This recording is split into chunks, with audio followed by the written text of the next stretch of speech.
ಎಲ್ರಿಗೂ ನಮಸ್ಕಾರ. ಇಂದಿನ ಮುಖಾಮುಖಿ ಕಾರ್ಯಕ್ರಮ ನಮ್ಮ ಜಯಸುಧಾ ಅವರಾದ ಫ್ಲವರ್ ಡೆಕೋರೇಷನ್ ಜಯಸುಧಾ ಅವರನ್ನು ಮುಖಾಮುಖಿ ಮಾಡಲು ಬಂದಿದ್ದೇವೆ. ಬನ್ನಿ, ತುಂಬ ವಿಶ್ವಾಸದಿಂದ ಅವರು ಮಾಡುವ ಕೆಲಸದ ಬಗ್ಗೆ ತಿಳಿದುಕೊಳ್ಳೋಣ. ಅವರು ಯಾವ ಥರ ಎಲ್ಲ ಸೇವೆಗಳನ್ನು ಸಲ್ಲಿಸ್ತಾ ಇದ್ದಾರೆ, ಯಾವ ಥರ ಎಲ್ಲ ಡಿಸೈನ್ಸ್ಗಳನ್ನ ಕೊಡ್ತಾ ಇದ್ದಾರೆ ಅನ್ನೋದ್ರ ಬಗ್ಗೆ ತಿಳ್ಕೊಳ್ಳೋಣ. ಬನ್ನಿ, ಅವ್ರಿಗೆ ಒಂದಷ್ಟು ಕ್ವಶನ್ಗಳ ಮೂಲಕ ನಾವು ಅವ್ರ ಬಗ್ಗೆ ತಿಳಿದುಕೊಳ್ಳೋಣ. ನಮಸ್ಕಾರ ಮೇಡಮ್. ನಮಸ್ಕಾರ. ಎಲ್ರಿಗೂ ನಮಸ್ಕಾರ. ಇಂದಿನ ಮುಖಾಮುಖಿ ಕಾರ್ಯಕ್ರಮ ನಮ್ಮ ಜಯಸುಧಾ ಫ್ಲವರ್ ಡೆಕೋರೇಷನ್ ಅಂತ JP ನಗರದಲ್ಲಿದ್ದಾರೆ. ಒಬ್ಬರನ್ನಾರು ಚೆನ್ನಾಗಿ ತಿಳಿದುಕೊಳ್ಳುವುದು, ವಿಶ್ವಾಸ ಬಾಂಧವ್ಯ ಬೆಳೆಸುವುದು ಮುಖ್ಯವಾಗಿರುತ್ತದೆ ಬಿಸ್ನೆಸ್ನಲ್ಲಿ. ಅದಕ್ಕೆ ಅವ್ರ ಜೊತೆ ಮುಖಾಮುಖಿ ಮಾಡೋದಕ್ಕೆ ಇವತ್ತು ಬಂದಿದ್ದೀವಿ. ಬನ್ನಿ, ಅವ್ರ ಬಗ್ಗೆ ಅವ್ರ ಬಾಯಿನಿಂದಾನೇ ಹೇಳಿ ತಿಳಿದುಕೊಳ್ಳೋಣ. ನಮಸ್ಕಾರ ಮೇಡಮ್. ನಮಸ್ಕಾರ. ನಮಸ್ಕಾರ ಮೇಡಮ್. ನಿಮಗೆ ನಮ್ಮ ಕಡೆಯಿಂದ ಒಂದಷ್ಟು ಕ್ವಶನ್ಗಳಿದ್ದಾವೆ. ಖಂಡಿತ. ಅದಕ್ಕೆ ನೀವು ಆನ್ಸರ್ ಮಾಡಿದ್ರೆ ನಿಮ್ಮ ಬಿಸ್ನೆಸ್ ಬಗ್ಗೆ ನಮ್ಗೆ ತಿಳ್ಕೊಳ್ಳೋದಕ್ಕೆ ಈಸಿ ಆಗುತ್ತೆ. ನಿಮಗೆ ಮೊದಲನೇ ಕ್ವಶನ್ನು, ನಿಮ್ಮ ಜೀವನದಲ್ಲಿ ನಿಮಗೆ ಹೆಚ್ಚು ಪ್ರೇರಣೆ ನೀಡಿದ ವ್ಯಕ್ತಿ ಯಾರು, ಏಕೆ? ಮೇಡಮ್, ನನ್ನ ಬಾಸು ಅವರು ಗೋಪಿ ರಾಮರಾಜು ಅಂತ, ಇಮೇಜ್ರೇಬಲ್ಸ್ ಕಂಪನಿ ಓನರ್ ಅವರು. ಅವರು ಕೆಳಗೆ ಇವಾಗ ಒಂದು 700 ಜನ ಕೆಲಸ ಮಾಡ್ತಾ ಇದ್ದಾರೆ. ಅಲ್ಲೇ ನಾನು ಒಂದು 10 ವರ್ಷ ಕೆಲಸ ಮಾಡಿದೆ. ಸೊ ಅವರೇ ನನಗೆ ರೋಲ್ ಮಾಡಲ್ ಅಂತ. ಓಕೆ, ನಮ್ಮ boss. Okay madam, thank you. ಎರಡನೇ ಕ್ವಶನ್, ನೀವು ಬಿಸ್ನೆಸ್ಸಲ್ಲಿ ದೊಡ್ಡ ಸಾಧನೆ ಮಾಡಿರುವುದು ಯಾವುದು? ಬಿಸ್ನೆಸ್ಸಲ್ಲಿ ಅಂದರೆ ನಾನು ಪ್ರತಿಯೊಂದು ಡೆಕೋರೇಷನ್ ತಗೊಂಡಾಗಲೂ ಅದು ನನಗೆ ಒಂದು ಇದ್ರ ಥರ ಗೇಮ್ ಥರನೇ ಇರುತ್ತೆ. ಅಂದರೆ ಒಂದು ಟಾಸ್ಕೇ ಅದು. ಯಾಕೆಂದರೆ ಔಟ್ಪುಟ್ಟು ಚೆನ್ನಾಗಿ ಬರಲೇಬೇಕು. ಅಟ್ ಎನಿ ಕಾಸ್ಟ್ ಫಂಕ್ಷನಲ್ಲಿ ಏನೂ ಪ್ರಾಬ್ಲಮ್ ಆಗಬಾರ್ದು. ಸೊ ಪ್ರತಿಯೊಂದು ಡೆಕೋರೇಷನ್ನು ನನಗೆ ಅದು ಟಾಸ್ಕ್ ಥರ ಇರುತ್ತೆ. ಅದು ನಾನು ಪ್ರಯಾರಿಟಿನೇ ತಗೋತೀನಿ ಮೇಡಮ್. ಓಕೆ, ಸೊ ನೆಕ್ಸ್ಟ್ ಮೂರನೇ ಕ್ವಶನ್ ಮೇಡಮ್. ನಿಮ್ಮ ಜೀವನದಲ್ಲಿ ಎದುರಿಸಿದ ಒಂದು ಸವಾಲು ಮತ್ತು ಅದನ್ನು ಹೇಗೆ ಜಯಿಸಿದ್ದೀರಿ?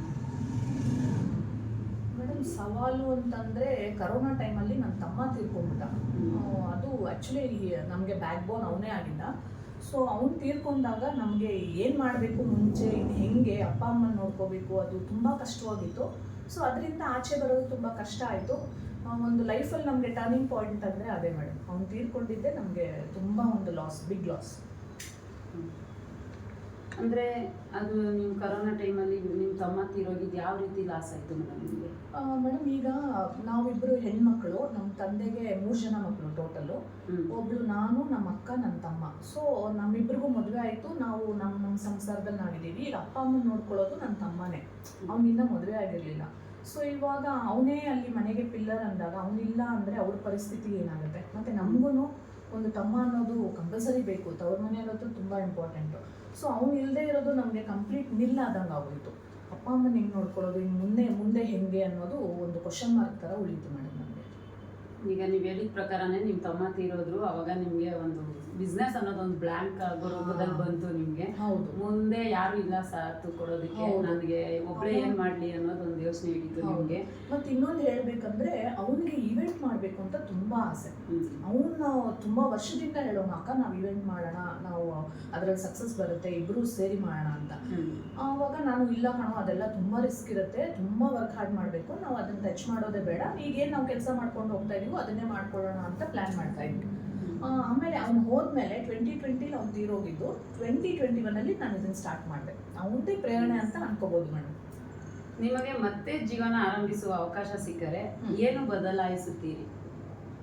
ನನ್ನ ತಮ್ಮ ನನಗೆ ಬೇಕು ಮೇಡಮ್. ಸೂಪರ್. ನಿಮ್ಮ ಯಶಸ್ಸಿನ ಒಂದು ರಹಸ್ಯ ತಿಳಿದುಕೊಳ್ಳಬಹುದಾ? ಯಶಸ್ಸಿನ ರಹಸ್ಯ ಅಂದರೆ ಯಾವ ಥರ ಕ್ಲೈಂಟ್ಸ್ಗಳನ್ನ ಕನೆಕ್ಟ್ ಮಾಡ್ಕೋತೀರಾ, ಕನ್ವೆಂಟ್ ಮಾಡ್ತೀರಾ? ಅವರು ನಿಮ್ಮ ಬಿಸ್ನೆಸ್ಸು ಅವರು ಓಕೆ ಅನ್ನೋದಕ್ಕೆ ಒಂದು ಸಣ್ಣ ಏನಾದರೂ ಒಂದು ಟ್ರಿಕ್ಸ್ ಉಪಯೋಗಿಸೋವಂಥದ್ದು ಇರುತ್ತೆ. ಅದನ್ನು ನೀವು ಯಾವ ರೀತಿ ಉಪಯೋಗಿಸ್ತಾ ಇದ್ದೀರಾ? ಮೇಡಮ್, ಏನಾಗುತ್ತೆ ಅಂದರೆ ನಮ್ಮ ಫೀಲ್ಡಲ್ಲಿ ಡೆಕೋರೇಷನ್ ನಾವು ಮಾಡಿ ತೋರಿಸಿ ಅವ್ರಿಗೆ ಇಷ್ಟ ಆಗಿ ಅದು ಸಕ್ಸಸ್ ಆದ್ರೇ ಇನ್ನೊಬ್ರಿಗೆ ಹೇಳೋದು. ಈಗ ಏನೇ ಒಂದು ಸಣ್ಣ ಇದರಲ್ಲೂ ಪಾಯಿಂಟಲ್ಲಿ ನಮಗೆ ಅಲ್ಲಿ ಲಾಸ್ ಆಯಿತು, ಡೆಕೋರೇಷನ್ ಚೆನ್ನಾಗಿ ಬಂದಿಲ್ಲ, ಇದು ಫಂಕ್ಷನ್ ಚೆನ್ನಾಗಾಗಿಲ್ಲ ಅಂದರೆ ನನಗೆ ನೆಕ್ಸ್ಟು ಅವ್ರ ಕಡೆಯಿಂದ ಯಾವ ಆರ್ಡ್ರು ಬರೋಲ್ಲ. ಸೊ ಅದರಿಂದ ಏನಾಗುತ್ತೆ ಅಂದರೆ ಅವ್ರಿಗೆ ಅವರು ಎಷ್ಟು ಎಕ್ಸ್ಪೆಕ್ಟ್ ಮಾಡಿದಾರೋ ಅದಕ್ಕನ್ನ ಜಾಸ್ತಿ ಮಾಡಿ ಅವರು ಒಂದು 4 ಜನಕ್ಕೆ ಹೇಳಬೇಕು. ಅವ್ರ ಫ್ರೆಂಡ್ಸ್ಗಾಗಲಿ ರಿಲೇಷನ್ಸ್ಗಾಗಲಿ ಹೇಳಿದ್ರೆ ಅದು ನನಗೆ ಸಕ್ಸಸ್ ಮೇಡಮ್. ಅದರಿಂದನೇ ನನಗೆ ಆರ್ಡರ್ಸ್ ಬರ್ತಾ ಇರೋದು ಅಂತಲೂ ಹೇಳ್ಬೋದು. ಯಾಕಂದರೆ ನಾನು ಇದನ್ನು ಬೇರೆ ಕಡೆ ಎಲ್ಲಾದರೂ ಡೆಕೋರೇಷನ್ ಮಾಡಿಬಿಟ್ಟು ಅವ್ರಿಗೆ ಎಕ್ಸಿಕ್ಯೂಟ್ ಮಾಡಿ ಪೋಸ್ಟ್ ಮಾಡಿ ತೋರಿಸೋದಕ್ಕಿಂತ ಲೈವ್ ಆಗಿ ಅವ್ರ ಫಂಕ್ಷನ್ನಲ್ಲೇ ಅದನ್ನು ಚೆನ್ನಾಗಿ ಎಕ್ಸಿಕ್ಯೂಟ್ ಮಾಡಿ ಮತ್ತೆ ಅವರು 4 ಜನಕ್ಕೆ ಹೇಳಿ ಆರ್ಡರ್ ತೊಗೊಳ್ಳೋದು ನಂದು ಸ್ಪೆಷಾಲಿಟಿ ಅಂತ ಅನ್ಸ್ಕೊಳುತ್ತೆ ಮೇಡಮ್. 6ನೇ ಕ್ವಶನ್ ಮೇಡಮ್, ನೀವು ಹೆಚ್ಚು ಹೆಮ್ಮೆ ಪಡುವ ಕೆಲಸ ಯಾವುದು? ನಮ್ಮ ಅಕ್ಕನ್ನ ಮದುವೆ ಮಾಡಿದ್ದು ನಾನೇ ನಿಂತು ಮದುವೆ ಮಾಡಿದೆ, ಅದು ಒಂದು ಸ್ವಲ್ಪ ನನಗೆ ತುಂಬ ಖುಷಿ ಅನಿಸುತ್ತೆ. ಮತ್ತು ನನ್ನ ತಮ್ಮನ್ನ ಓದಿಸಿದ್ದು, ಫ್ಯಾಮಿಲಿನ ಸ್ವಲ್ಪ ಮೇಲ್ ತೊಗೊಂಡು ಬಂದಿದ್ದು ನನಗೆ ಹೆಮ್ಮೆ ಅನಿಸುತ್ತೆ. ತಂದೆ, ನಿಮ್ಮ ತಂದೆ ಇಲ್ಲ? ತಂದೆ ಇದ್ದಾರೆ. ಅಮ್ಮ ಈಗ 3 months ಆಯಿತು ತೀರ್ಕೊಂಡು. ತಂದೆ ಇದ್ದಾರೆ ಮೇಡಮ್. ಹೀ 74 years. ಅವ್ರದ್ದೇ ಸಪ್ರೇಟಾಗಿ ಒಂದು ಮನೆ ಮಾಡಿ ಅಲ್ಲಿ ಇದ್ದಾರೆ. ಮುಂದೆ ನಿಮ್ಮ ಕನಸಿನ ಗುರಿ ಏನು?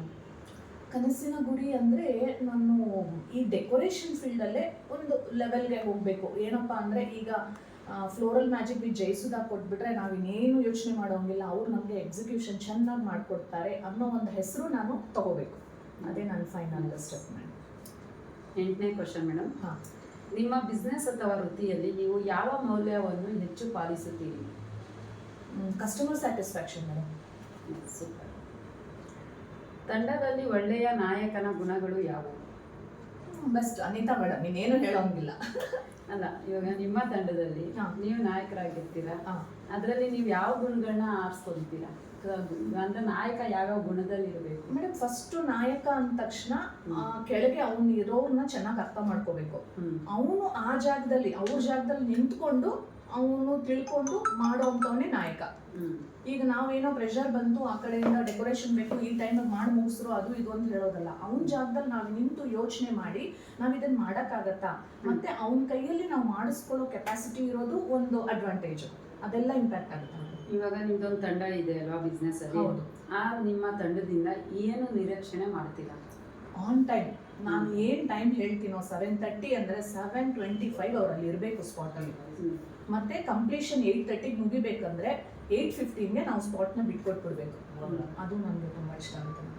ಆ ಥರ ಮಾಡಬೇಕು ಅನಿಸುತ್ತೆ. ವೀಕ್ಷಕರೇ, ನೋಡಿದ್ರಲ್ಲ ನಮ್ಮ ಜೈಸುಧಾ ಅವರ ಮಾತುಗಳು. 9-10 ಕ್ವಶನ್ಗೆ ಅವರು ಆನ್ಸರ್ ಮಾಡಿದ್ದಾರೆ. ನೆಕ್ಸ್ಟ್ ಬನ್ನಿ ಒಂದು 2 ಫನ್ನಿ ಕ್ವಶನ್ಗಳು ಅವ್ರಿಗಾಗಿ ಕೇಳೋಣ. ಮೇಡಮ್, ಇಂದು ನಿಮ್ಮ ಜೊತೆ ಸಮಯ ಕಳೆಯೋದು ಸಂತೋಷವಾಯಿತು. ಪ್ರತಿಯೊಬ್ಬರ ಅನುಭವ ಮತ್ತು ಆಲೋಚನೆಗಳು ನಮ್ಮ ತಂಡದಲ್ಲಿ ಇನ್ನಷ್ಟು ಬಲಪಡಿಸುತ್ತವೆ. ಎಲ್ಲರಿಗೂ ಒಂದು ಅಷ್ಟು ಫನ್ ಕ್ವಶನ್ಗಳು ಕೇಳ್ತೀನಿ ನಿಮಗೋಸ್ಕರ. ನಿಮಗೆ 1 ಕೋಟಿ ರೂಪಾಯಿ ಸಿಕ್ಕರೆ ಮೊದಲಿಗೆ ಏನು ಮಾಡ್ತೀರಿ? ನನ್ನ ಮಕ್ಕಳನ್ನ ಕರ್ಕೊಂಡು ಟೂರ್ ಹೋಗ್ತೀನಿ ಮೇಡಮ್. ಯಾಕೆ? ಯಾಕೆಂದರೆ ನನ್ನ ಮಕ್ಕಳಿಗೂ ಅಷ್ಟೇ ನನಗೂ ಅಷ್ಟೇ ತುಂಬ ಕಡೆ ಎಲ್ಲ ಸುತ್ತಾಡಬೇಕು ಅಂತ ತುಂಬ ಇಷ್ಟ. ನಾನು ರೀಸೆಂಟಾಗೆಲ್ಲ ಕಾಶ್ಮೀರ್ಗೆ ಹೋಗಿ ಬಂದೆ, ಮತ್ತು ಕೇದಾರ್ನಾಥ್ಗೆಲ್ಲ ಹೋಗಿ ಬಂದೆ. ಹೇಳ್ತಾ ಇರ್ತೀನಿ ಮಕ್ಕಳಿಗೆ. ಸೊ ಅವ್ರೇನು ಹೇಳ್ತಾರೆ ಅಂದರೆ, ಅಮ್ಮ ನಮ್ಮನ್ನು ಕರ್ಕೊಂಡು ಹೋಗು ಅಂತ.